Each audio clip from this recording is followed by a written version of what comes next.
This is Coffee Cruise, conversations for the road ahead. Grab your coffee, buckle up, and let's cruise.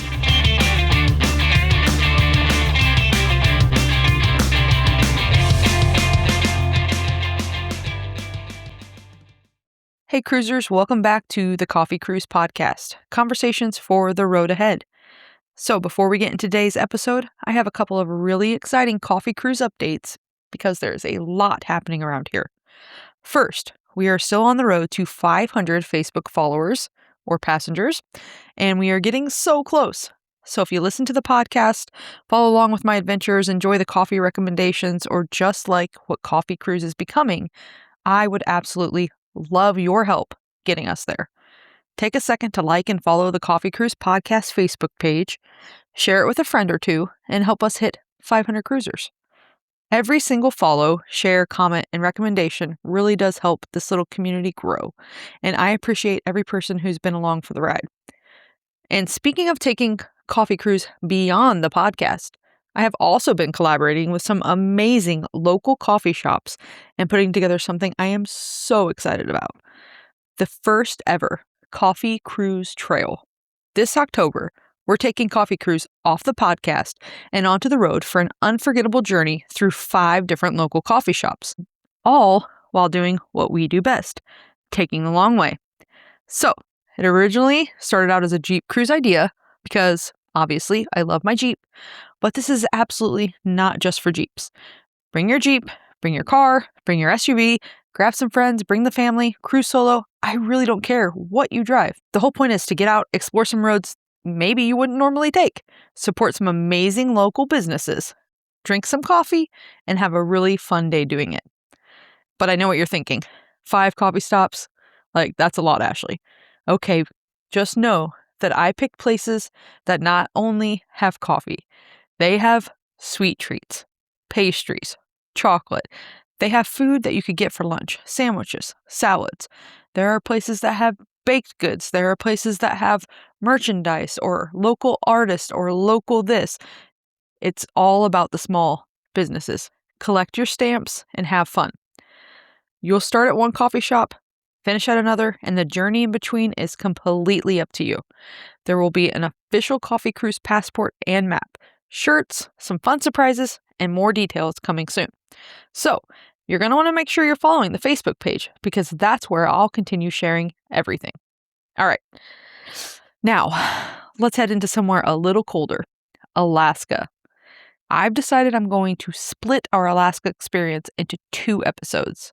Today is going to be more of the practical one, the things that we learned, what I would do again, and what I would not do again. Things such as like what I think you should actually pack, or where maybe you could save some money, or what was maybe worth spending a little extra money on. Just the overall tips that I wish someone had given me before we went. Then, in the next Alaska episode, I'm going to bring you into the actual trip a little more. I have several recordings from Alaska, clips from the different stops, coffee shops that we visited, with live reviews, may I add, and just some of the moments from the trip itself. So that one is going to be much more of a true coffee cruise through Alaska. But today, grab your coffee and maybe a notebook, buckle up, and let's cruise.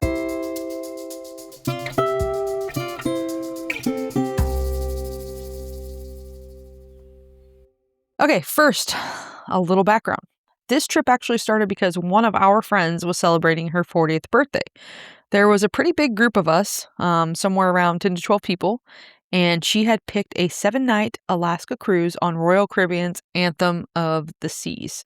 Our itinerary included port stops at Sitka, Ketchikan, Juneau, and Victoria, Canada. And I'll admit that before this trip, Alaska was obviously somewhere I thought would be beautiful, but I'm not sure it was at the very top of my travel list. It's something I always thought that we would get to when we were older. But we booked it, and then we went. And now there's absolutely no way that that's going to be our only trip to Alaska. We went into it almost treating it like one of those once-in-a-lifetime vacations. Like, we need to see everything. We need to do everything. When are we ever going to be here again? And then we came home saying, oh, we're definitely going back. So that alone changed how I think about planning these big trips. You don't necessarily have to cram every possible experience into 7 days. Sometimes it's okay to leave yourself a little reason to come back. So, next, how we booked it. We booked our cruise somewhere around, I think it was 6 to 9 months ahead of time. We're Costco members, so we ended up booking through Costco Travel, and I had researched prices for weeks, and it was also kind of around, I want to say like Black Friday or around the holidays, and so I have to say Costco's price wasn't really any different. However, they were offering a $500 Costco gift card, so I definitely took advantage of that. We booked through Costco Travel, and when we returned from our trip, we got a $500 Costco gift card. That made me very happy because let's just say it, an Alaska vacation is not cheap. Flights, cruise fare, excursion, hotels, food, transportation, and all the little souvenirs. They add up quickly. So anytime I can find like a legitimate way to offset some of that expense with points, rewards, or gift cards, I'm going to do it. So that's probably one of my first planning tips. Before you automatically book directly, look at the travel benefits that you already have access to. And maybe that's Costco, maybe you have airline points, maybe you have credit card travel benefits, maybe you have hotel points. Look at all of that before you start booking prices individually. We booked our flight through Southwest because that's an airline that we already use and we collect points with them. And then we made another decision that I would absolutely recommend. We flew into Seattle the day before the cruise. So what I'm trying to say is do not fly in the morning of your cruise. I know people do it. I know sometimes schedules make it difficult, but if you have the option, I would absolutely fly into your cruise city at least the day before. For me, the peace of mind alone is worth it because flights get delayed, they get canceled, bags get lost, weather happens. Things happen that are completely outside of your control. You don't want that to ruin your trip. Your cruise ship's not just going to sit there waiting and saying, well, Ashley's Southwest flight was delayed, so I guess we'll hang out for 3 hours. That ship's leaving. So instead of starting our vacation stressed about whether or not we are going to make it to the ship, we got into Seattle, checked into our hotel, and got to actually enjoy Seattle and do some exploring. And Seattle, honestly, was a really fun part of the trip. We explored Pike's Place Market. We saw the Space Needle. I had to go to the original Starbucks just because, obviously, it's a coffee cruise. I wasn't going to go to Seattle and not do that. But one of my favorite Seattle moments was something we didn't even plan. We randomly were walking by a glass blowing studio, and I wanted to go in and check it out, and they happened to have a class going on at the time. So we were able to sit in on the class and watch them actually make their pieces. And I think I even have some video that maybe I'll throw up on the Facebook page, but it was beyond cool. And I really want to go do that class now. But that's the exact kind of travel experience that my husband and I love. It's the thing that you didn't schedule, you didn't plan it, you just stumbled into it. It's the thing that really ends up becoming a memory. And then we also stayed in Seattle after the cruise. Now, you might be expecting me to tell you about all of the amazing sightseeing we did that day. No, I'm not ashamed to tell you that we spent a significant portion of that day sleeping. That's right, we were exhausted. We ordered DoorDash, we watched Netflix, and it was glorious. Because after 7 nights of cruising, getting on and off the ship, exploring ports, walking everywhere, and constantly doing something, we were tired. Giving ourselves the permission to rest, and having that quiet day between getting off the ship and flying home was actually perfect. So I am now a big fan of what I'm calling bookending the cruise. Give yourself some time before, and if you can, give yourself some breathing room afterwards, because your vacation does not have to end with you sprinting off of a cruise ship and directly into an airport. Sometimes taking the long way means ordering DoorDash and watching Netflix in a Seattle hotel room and taking like 5 naps a day. Perfectly fine. Everybody needs that. I fully support it. Okay, let's talk packing. Now, if we get into something that stressed us out before Alaska, it would have been packing, because Alaska makes you feel like you need every piece of clothing that you own. If you look at the forecast, 1 minute it says cold, and then rain, and then sunshine, then colder, and suddenly you're thinking you need rain boots, hiking boots, winter coats, sweatshirts, waterproof pants, gloves, bathing suits, dinner clothes, and now somehow you need 6 suitcases. Yeah, we pack too much. And that's the best advice that I think others who have been on these sorts of trips have given to us, was to make sure you pack layers, but don't pack too much. Um, but we did. We still packed too much. I think getting into those Facebook groups and just getting into the excitement of, like, the different Amazon purchases, we went a little overboard. But if I did Alaska again, I would absolutely listen to the advice that was given to me and pack lighter. The biggest thing, like I said, is layers. Think layers instead of giant bulky pieces. Like for us, a good raincoat was enough for a lot of the trip. I was happy that we had the lightweight puffer jacket that packed down very small. It was great because it didn't take up half the suitcase, and I could layer it underneath if I needed more warmth. But honestly, I didn't even really need that puffer jacket. It was never that cold.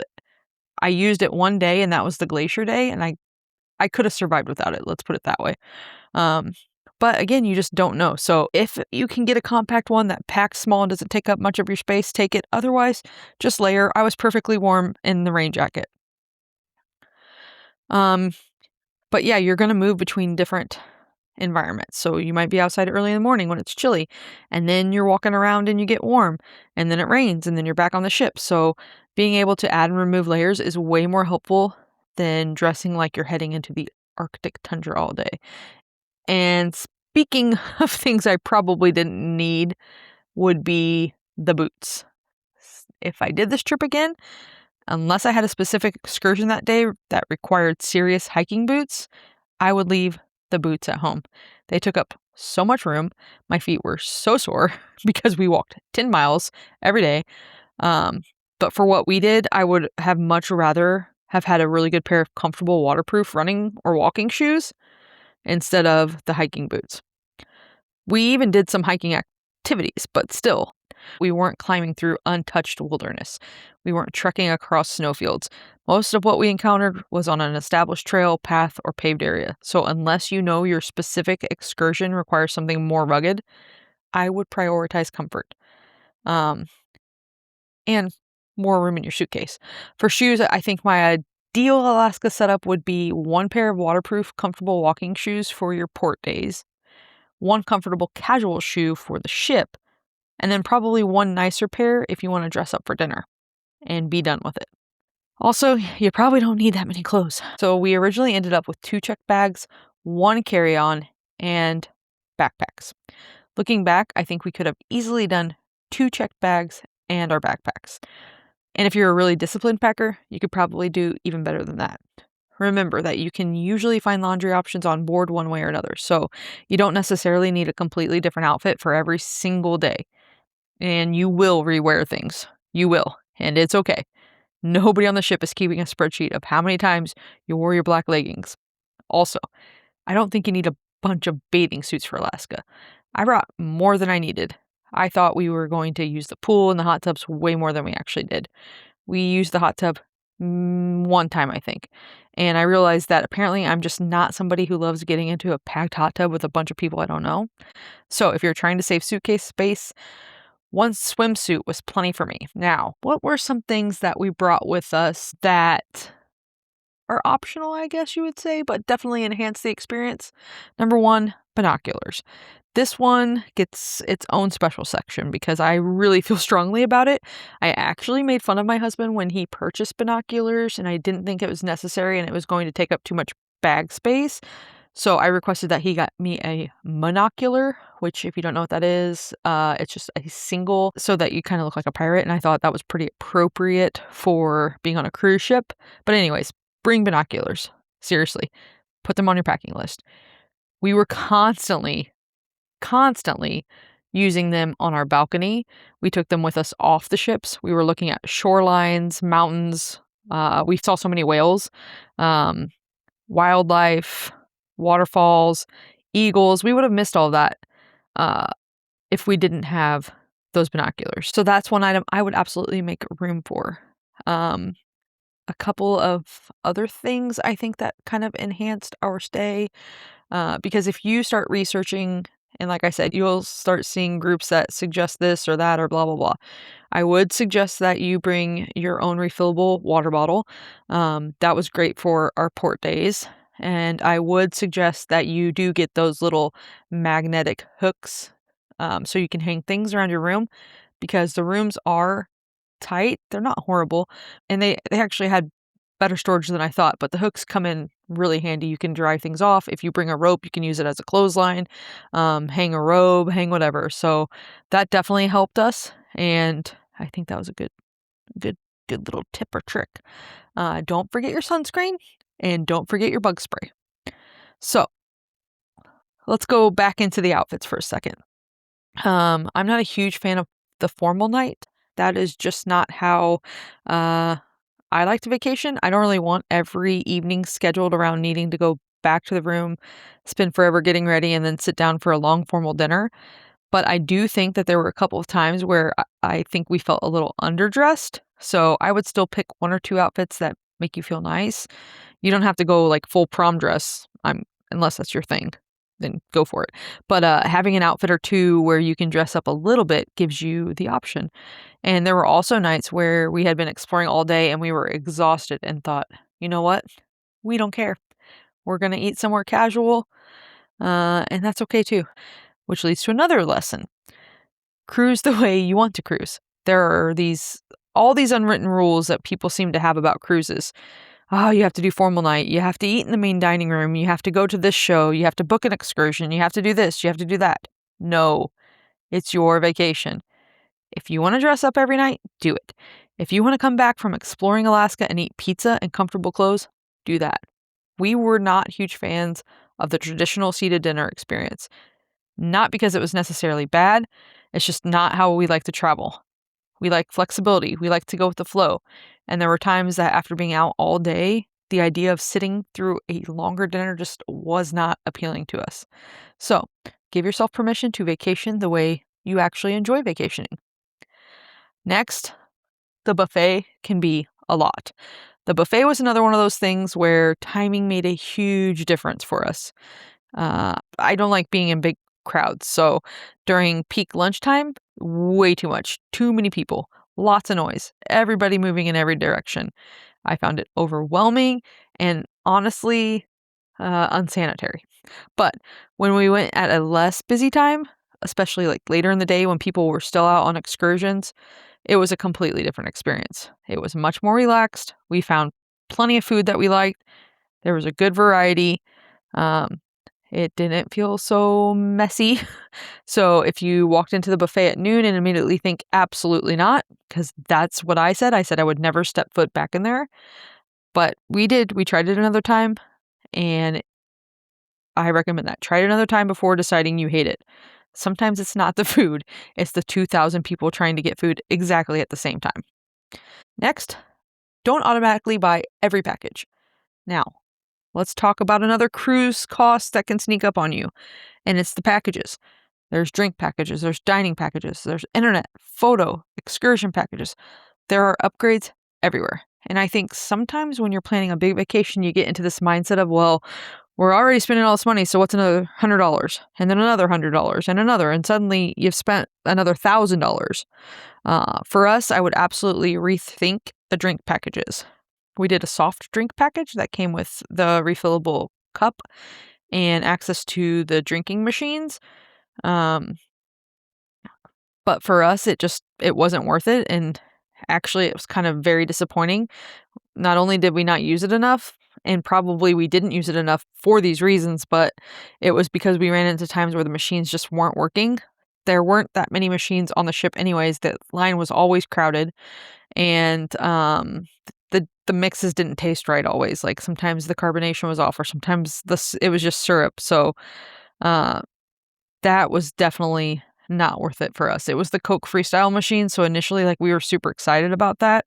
I'm not a super big soda drinker, but I do like having different options, and they have sugar-free lemonades and other drinks like that. And so I was personally pretty excited about it, but then it ended up being like pretty disappointing, and I would not have wasted my money on that if I knew that was going to be the experience.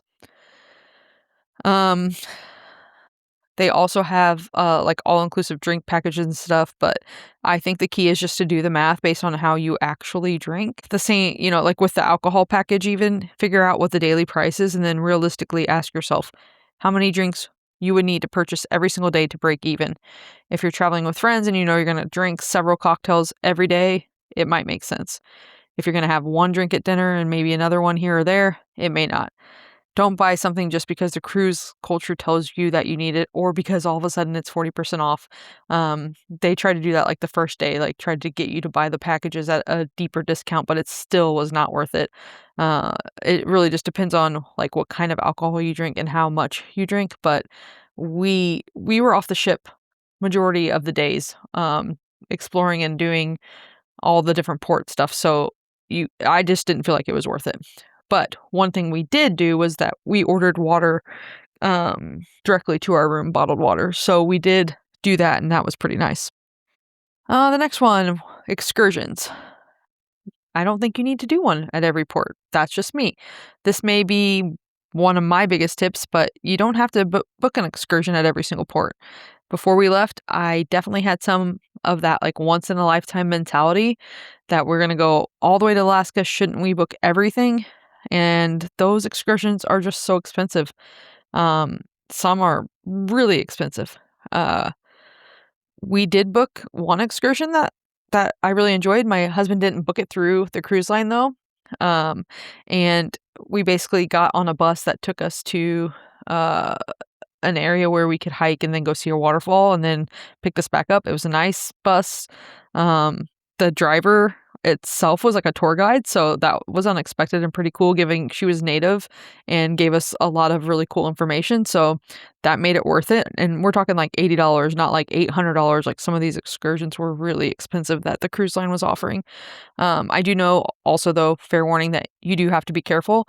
So just do your research if you're not going to book through the cruise line. But in general, like I'm really glad that we didn't fill every port with an excursion because we ended up exploring on our own, walking around, finding coffee shops. The first thing we did every single time we got off the ship was head straight to a coffee shop. So just finding the little places, talking to the locals, just seeing what was around us. We walked the unbeaten path for sure, got away from the crowd, the hustle, the bustle. And honestly, that just fits us so much better. We aren't huge fans of super touristy experiences where you're being moved around with a huge group on a tight schedule all day. I think that just would add stress and chaos and not end in a very happy day. So I think that you need to decide what your must-do Alaska experience is. If you have dreamed your whole life about whale watching, spend the money and go whale watching. If your dream is taking the train, do the train. If it's a glacier helicopter tour, then that's probably where you want to put your money. But don't think that every port needs to have a giant expensive activity attached to it. You can have an incredible Alaska day just exploring. I know that we did. We went to different restaurants and, like I said, places that I don't think a typical tourist would go, but it was wonderful. Went to a brewery. We went to the Moose. We actually signed up for the Moose in Ketchikan, like as International Moose Lodge members. So we're now back in Illinois, and our Moose Club membership says that we are members of Ketchikan Lodge 224, and I think that that is fun, and it was not nearly as expensive as these excursions. So just be spontaneous and have fun, but do it your way, whether that is the excursions or not. But because we didn't spend a fortune on excursions at every stop, we were able to put some of that money towards other things, like some of the specialty dining restaurants. We enjoyed some of those experiences on the ship. We actually had our 12th anniversary while we were on the ship. We were celebrating, and we went to a really nice specialty restaurant there, steaks. It was one of the best meals that we had while on the cruise ship. And so everybody has their own priorities, but that was really, really nice and really special for us. And then definitely the next topic would be get the balcony. It's probably like my strongest splurge recommendation. Like skip the excursions and get the balcony. If your budget allows it. No, if you're even if your budget doesn't allow it, get the balcony. Get the balcony. For an Alaska cruise, I would pay for the balcony again without hesitation. It was priceless. I genuinely feel like our balcony made the trip, and also, like I said, I would rather have spent my money on the balcony than the excursions because why would I pay for a whale watching excursion when I have a balcony and can see whales right in the comfort of my own like stateroom where there's more privacy? It was just very special and more intimate in my personal opinion. Um, we saw eagles. We saw the glaciers from our room. From our balcony. We saw so many things. It was absolutely wonderful. I just genuinely feel like our balcony made the trip. I wouldn't always splurge for the balcony, depending on the cruise, but Alaska isn't one of those cruises where the interesting part only happens when you get off the ship. The scenery is happening while you're sailing. You can be sitting in your room and suddenly you're cruising past mountains. You see waterfalls, wildlife, whales. There's constantly something to look at. And being able to walk out onto our own balcony with coffee and just sit there and watch Alaska go by, talk, read a book, whatever, that was part of the vacation for us, not just the room, not just somewhere to sleep. It was an experience. And here's another small tip that I loved. Ask for balcony blankets.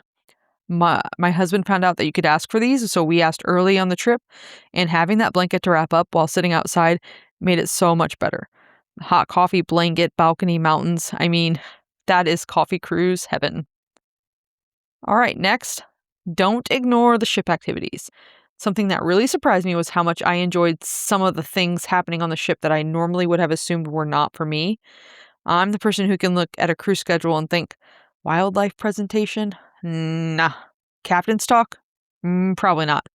Orchestra, symphony? I don't know about that. And then we ended up sitting nearby one of the Alaskan wildlife presentations while we were playing cards one day, and we couldn't help but listen. And it was actually really interesting. We stopped playing cards when we totally paid attention.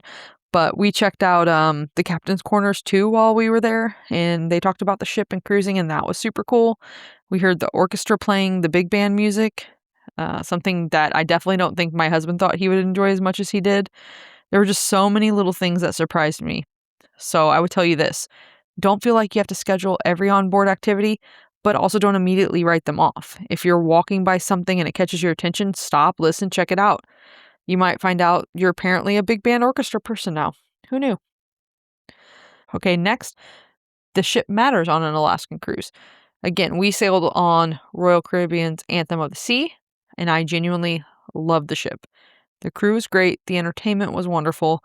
We had places on board that became our favorite spots. And because Alaska has cooler weather, you're going to spend a lot of time inside the ship in a way that might feel different from the tropical cruises. So when you're comparing an Alaskan cruise, don't only look at the ports.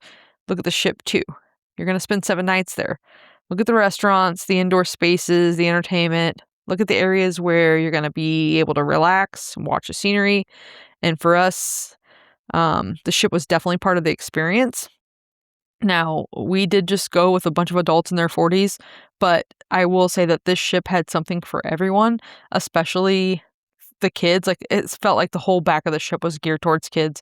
They had bumper cars, they had foosball tables and ping pong tables, an arcade, uh, all sorts of stuff geared towards kids. They had activities, and they also had like a hot dog stand that was in that area, and I feel like a lot of people either didn't know about it. It was like a little hidden gem. So if we ever wanted a quick snack, we would go back there. And also that was also where one of the freestyle Coke machines were.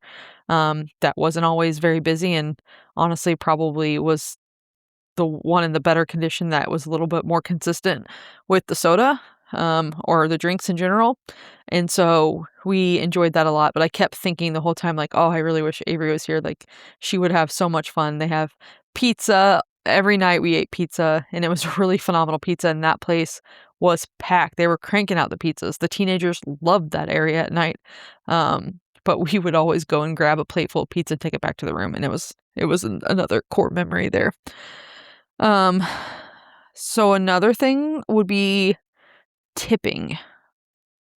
It gets confusing, or it got confusing to us at least. So understand it before you go. It's an area I would tell you actually need to read your specific cruise line policy before you leave. Understand what gratuities you pay ahead of time, and understand what may be added on board. Understand what is optional and what isn't. Because we realized afterward that we didn't fully understand all the different gratuity charges when we booked. One thing I would definitely do again is bring cash for tipping the individual crew members. You will meet people on that ship who really, really make your trip better. Our stateroom attendant was fantastic. There was also a crew member that we met early on who was genuinely helpful and welcoming and just gave us great advice about the ship. We actually would run into him every single day, and he was just genuinely excited to hear about our explorations and give us some advice. And it just really made the trip different. You start recognizing people and you start talking to them every day. They would definitely become part of your trip.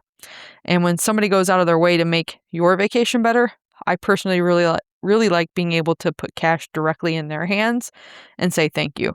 So understand your cruise line's tipping structure ahead of time and bring some cash. We found out that we were also being charged daily, a standard fee for tipping. And so towards the end of the trip, once we realized that this was happening, we had gone to the little customer service area, which was phenomenal, by the way, on the ship. And we said, hey, we noticed that these charges have been coming on for tipping, but we've been tipping cash. And so we would like for you to remove those charges. And it was no big deal. They removed the charges and we went on about our lives. Now, if you don't want to personally tip people and you don't want to think about it, and you don't want to know exactly where that money's going, then maybe you want to sign up for the $17, $20 a day tip that they automatically will put onto your bill. But for us, we much rather give the person the money and know that it's going to them. The ones that truly make your vacation better. So I guess really a lot of it is like you don't have to overplan Alaska. It's probably the biggest lesson that we brought home. I definitely felt underprepared whenever we left. I didn't have the time. It was like information overload. But when I came back, like I realized that you just got to stop putting so much pressure on yourself and just experience everything. There's just so much to see. You cannot do all of Alaska in one cruise. We didn't, and that's okay. Some of our favorite moments happened because we weren't following an itinerary. We walked around, we found coffee, we explored, we looked around, we changed plans, we stumbled into things, and that's probably why this trip fits Coffee Cruise so perfectly, because it really was about the journey. Sometimes the best thing you can do is to stop trying to maximize every minute of your vacation and actually experience where you are and who you're with. Sit on the balcony, drink your coffee, watch the mountains, walk into the random shop, take the road you weren't planning to take, and have the conversations. Look around. You're in Alaska. You don't need to turn every moment into a scheduled event. So, what would I do differently? If I booked another Alaska cruise tomorrow, what would I change? I'd pack less. I'd leave the bulky boots home unless I knew an excursion required them. I would bring comfortable waterproof shoes. Absolutely. Would still bring the binoculars. And I'd bring layers instead of bulky clothing. I would 100% get the balcony, no matter what.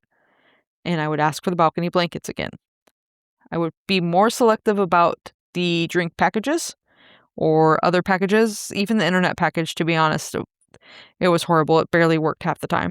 But yeah, I would definitely be selective about the packages. I'd choose maybe just one or two excursions that were really important to me and leave room to explore the rest. I'd pay more attention to what was happening on board. I'd bring cash for the individual tips, and I would absolutely give myself time in the departure city before and after the cruise if my schedule allowed it. But the biggest difference, I wouldn't go into the trip thinking, this is my one chance to do everything, because now I know we are definitely going back. An Alaskan cruise is not for just old people. I had that in my mind somehow. I think it's just because maybe people who are older can afford it more. But I know for sure that we will be back on this. This was a cruise for people who enjoy adventure, who enjoy exploring, who enjoy trying new things. And so I know without a doubt that we are going to go back.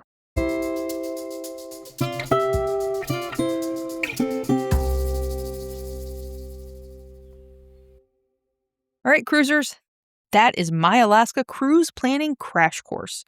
Hopefully something from today's episode makes your own trip a little easier, or at least gives you a better idea of what to expect before you go. Because if there's one thing I would tell anyone considering an Alaskan cruise, it's this. Go. It is absolutely one of those places where the pictures just don't completely capture it. The mountains feel bigger, the water feels bluer, the air somehow feels different, and the adventures, they're all out there for you. There are moments where you just stand there and you look around and you think, how is this real? But I also think a little planning goes a long way. Know what matters most to you before you start booking everything. And maybe that's seeing whales or glaciers, maybe it's riding a train through the mountains, or maybe it's exploring the towns, finding a local coffee shop, and just seeing where the day takes you. Your Alaska trip doesn't have to look like anybody else's. And honestly, some of my favorite moments were the ones that were not planned. Sometimes the best part of the journey happens when you slow down enough to notice where you are and who you're with. So if you're planning an Alaskan cruise and you have a question that I didn't cover, feel free to send it my way. I would love to keep the conversation going and share anything else we learned from our trip. And if you know somebody planning an Alaska trip or an Alaskan cruise, send them this episode. It might save them a little money, a little stress, or at least one overpacked suitcase. Episode 2 is going to be less about planning and more about the actual coffee cruise through Alaska. I'll take you into the ports. I'll share some of the recordings that we captured during the trip. We'll talk about what we explored. And of course, we're going to talk about the coffee stops because I couldn't go all the way to Alaska and not find some coffee shops. So make sure you're following Coffee Cruise Podcast so you don't miss that one. And while you're there, help me get to the 500 Facebook followers. We're so close. Like the page, follow, share it with a friend. And keep watching for more information about the first ever Coffee Cruise Trail this October. 5 local coffee shops. 1 unforgettable journey. Jeep or no Jeep, you're invited. Thanks for riding with me. I'll see you at the next stop.